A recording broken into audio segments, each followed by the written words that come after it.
भारत माता की। भारत माता की।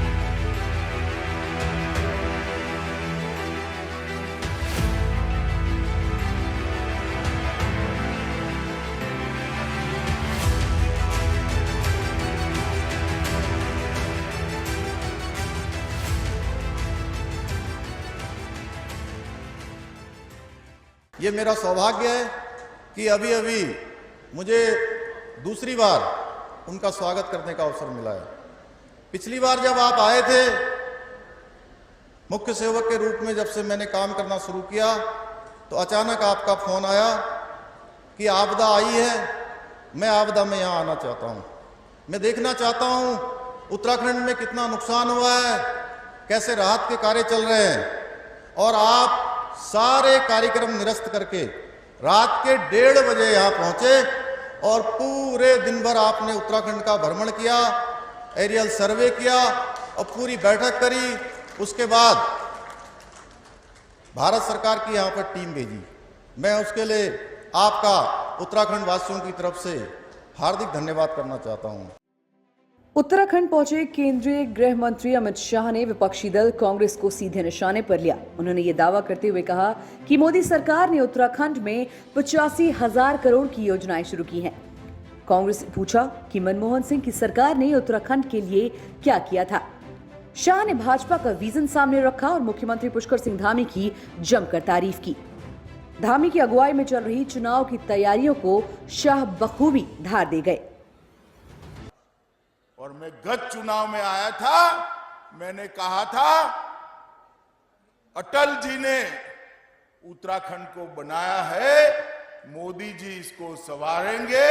और आज 4.5 साल के बाद आया हूं, उत्तराखंड का चौमुखी विकास हुआ है कि अभी भी उत्तराखंड में जो कुछ भी काम बच गया है, हमारे युवा मुख्यमंत्री भाई पुष्कर सिंह धामी के नेतृत्व में इसको समाप्त करने के लिए भारतीय जनता पार्टी कटिबद्ध है मित्रों।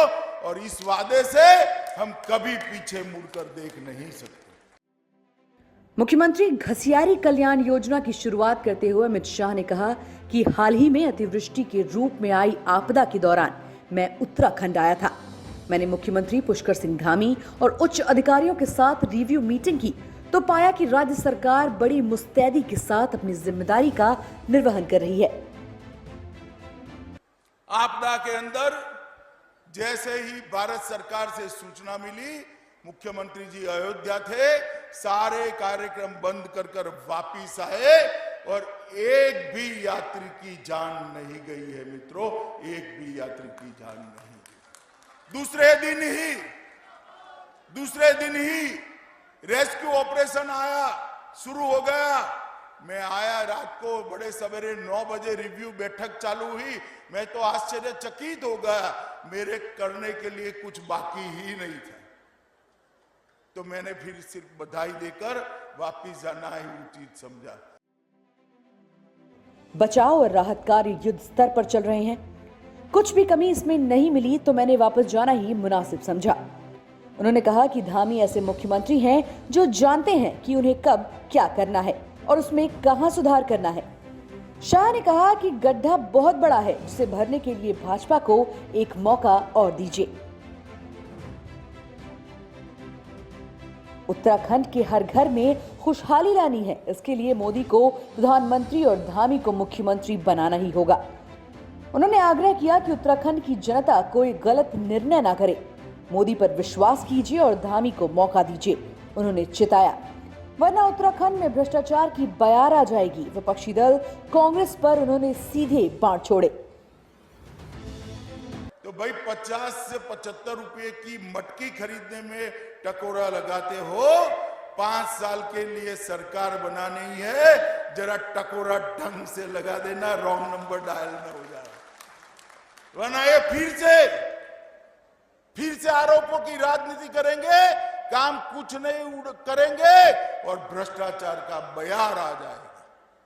भारतीय जनता पार्टी के नेतृत्व में यहां पर विकास की एक शुरुआत हुई है, उसको सातत्य दीजिए, उसको समर्थन कीजिए उसको आशीर्वाद दीजिए और भगवान केदारनाथ और हमारे बद्री विशाल को पूरे विश्व के अंदर गौरव हो ऐसे विकास के साथ बैठा हुआ देखिए।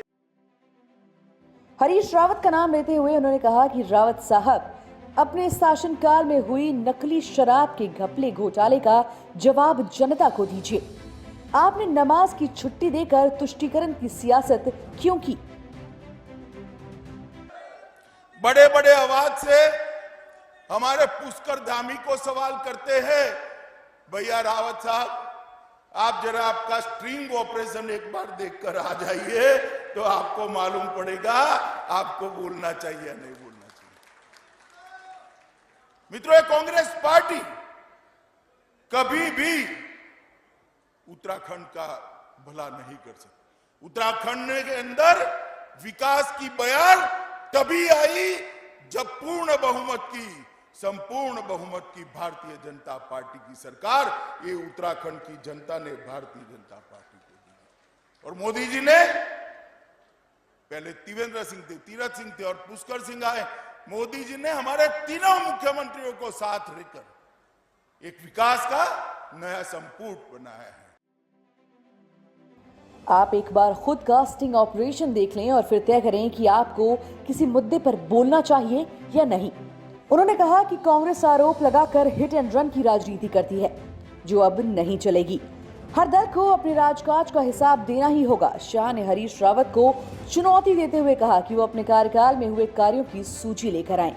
मैं अपने ब्लॉक अध्यक्ष को उस पर चर्चा के लिए भेजूंगा।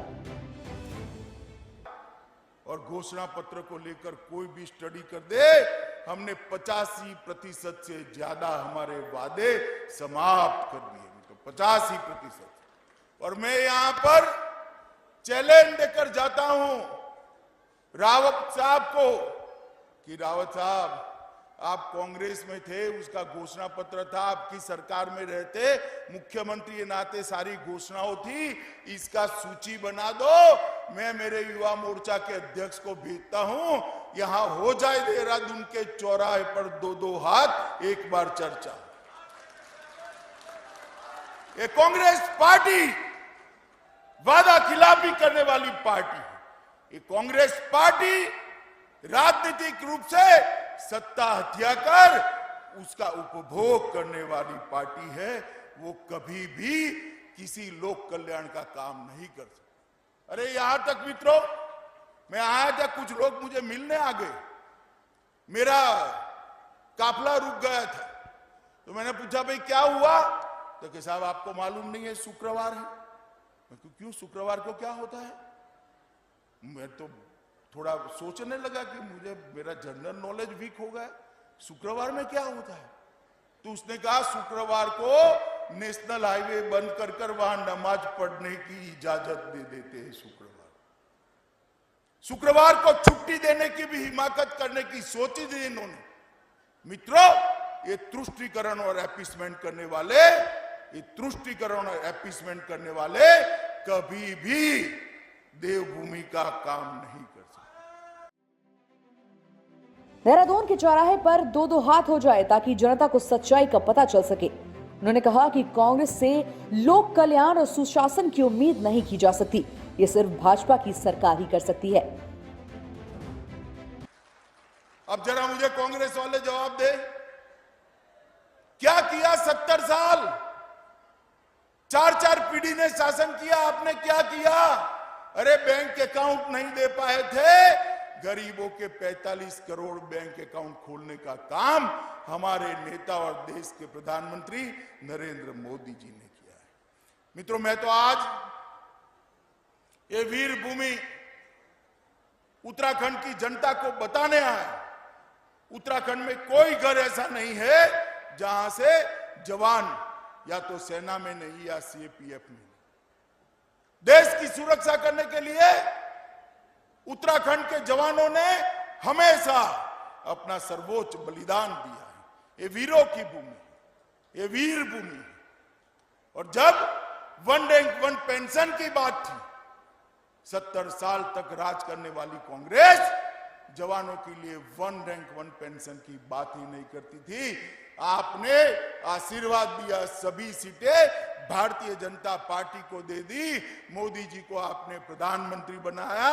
एक ही झटके में 2016 में वन रैंक वन पेंशन का मसला समाप्त कर लाखों जवानों के घर में उनका अधिकार देने का काम ये भारतीय जनता पार्टी की सरकार ने। Special report Dastak times.